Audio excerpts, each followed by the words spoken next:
Loss of destiny 2 నెలల కిందట hot టాపిక్గా మారింది ఈ పుస్తకం.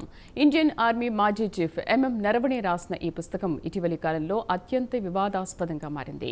2020లో గాల్వాన్ లోయలో భారత్ చైనా సైనికుల ఘర్షణ నేపథ్యంలో ఈ పుస్తకాన్ని ఆర్మీ మాజీ చీఫ్ ఎంఎం నరవణే రాశారు. కాగా సదరు వివాదంపై ఎంఎం నరవణే తాజాగా స్పందించారు. తనను అనవసరంగా ఈ వివాదంలోకి లాగారని ఒక ఇంటర్వ్యూలో ఆయన పేర్కొన్నారు. పరోక్షంగా లోక్సభలో ప్రతిపక్ష నాయకుడైన రాహుల్ గాంధీపై ఆయన విమర్శలు చేశారు.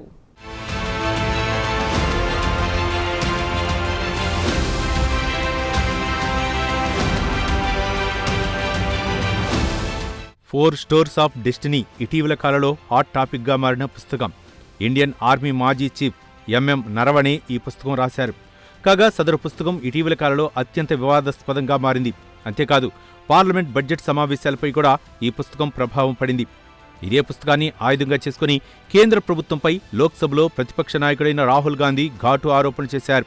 కాగా చైనా దళాలతో భారత బలగాల ఘర్షణకు సంబంధించిన అనేక వివాదాస్పద అంశాలను సదరు ఫోర్ స్టోర్స్ ఆఫ్ డెస్టినీ పుస్తకంలో రచయిత ఎంఎం నరవణే పొందుపరిచారు. కాగా ఫోర్ స్టోర్స్ ఆఫ్ డెస్టినీ వివాదంపై ఆర్మీ మాజీ చీఫ్ ఎంఎం నరవణే తాజాగా స్పందించారు. తాను రాసిన పుస్తకం ఇప్పటివరకు ప్రచురితమే కాలేదన్నారు. అయితే సదరు వివాదంలోకి తనను అనవసరంగా లాగారని ఎంఎం నరవణే ఆరోపించారు. పరోక్షంగా కాంగ్రెస్ సీనియర్ నేత రాహుల్ గాంధీపై ఆయన ఆరోపణ చేశారు. తాజాగా ఇచ్చిన ఒక ఇంటర్వ్యూలో ఎంఎం నరవణే ఈ ఆరోపణ చేశారు. ఇదిలా ఉంటే ఎంఎం నరవణే రాసిన మరో పుస్తకం the curious and classified an earthing military myths and mysteries ఇటీవల విడుదలైంది. ఈ సందర్భంగా ఒక పేరొందిన వార్తా సంస్థకు ఆయన ఇంటర్వ్యూ ఇచ్చారు. ఈ ఇంటర్వ్యూలో ఫోర్ స్టోర్స్ ఆఫ్ డెస్టినీ వివాదం నేపథ్యంలో జరిగిన రచ్చ గురించి ఆయన ప్రస్తావించారు. కాగా ఫోర్ స్టోర్స్ ఆఫ్ డెస్టినీ పుస్తకాన్ని ఆమూలాగ్రం పరిశీలించేంత వరకు ప్రచురణను నిలిపివేయాల్సిందిగా రక్షణ మంత్రిత్వ శాఖ తనను కోరిందన్నారు.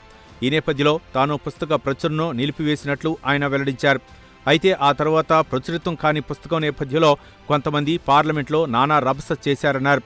దీనివల్ల తాను అనవసరంగా వివాదంలో చిక్కున్నానని పరోక్షంగా కాంగ్రెస్ సీనియర్ నేత రాహుల్ గాంధీని ఉద్దేశించి ఎంఎం నరవణే వ్యాఖ్యానించారు. కాగా ఫోర్ స్టోర్స్ ఆఫ్ డెస్టినీ పుస్తకం ఈ ఏడాది ఫిబ్రవరిలో సోషల్ మీడియాలో చక్కర్లు కొట్టింది. ఈ నేపథ్యంలో ఇప్పటికే కేసు నమోదైంది. కాగా ఈ వివాదాస్పద పుస్తకం ఇప్పటి వరకు అసలు ప్రచురణ కాలేదన్నది కేంద్ర ప్రభుత్వ వాదన.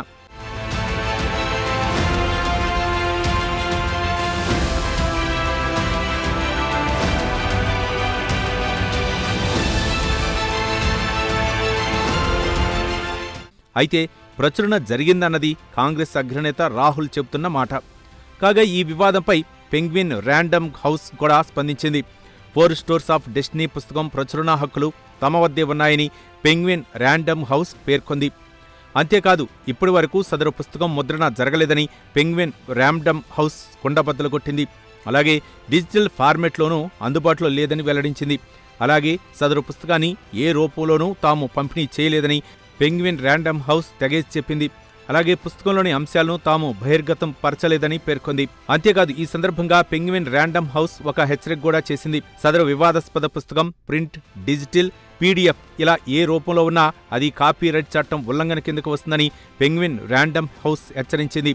వాటిని వెంటనే స్వాధీనం చేసుకోవాలని ఈ సంస్థ పేర్కొంది. అలాగే కాపీరైట్ చట్టం ఉల్లంఘన కింద తాము చట్టపరంగా చర్యలు తీసుకుంటామని పెంగ్విన్ ర్యాండమ్ హౌస్ హెచ్చరించింది.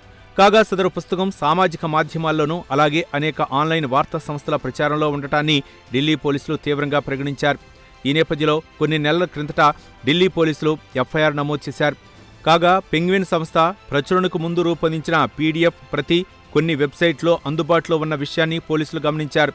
దీంతో వివాదాస్పద పుస్తకం ప్రచురణకు సంబంధించి ఫిబ్రవరి నెలలో పెంగ్విన్ ర్యాండమ్ హౌస్ స్పష్టత ఇచ్చింది.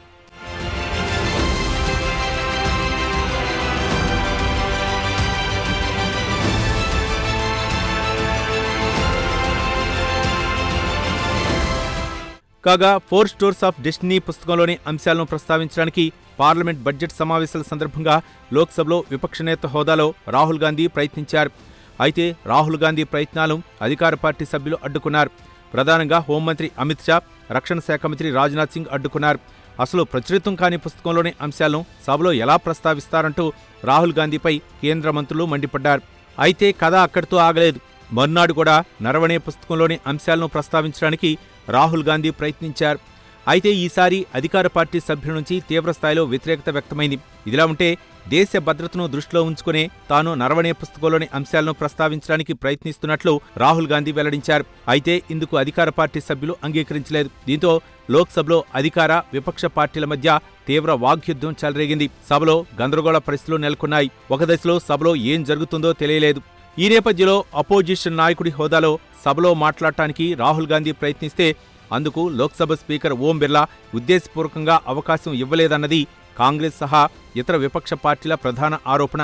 అధికార పార్టీని సంతృప్తిపరచడానికే రాహుల్ గాంధీకి అవకాశం ఇవ్వలేదన్నది ప్రతిపక్షాల ఆరోపణ.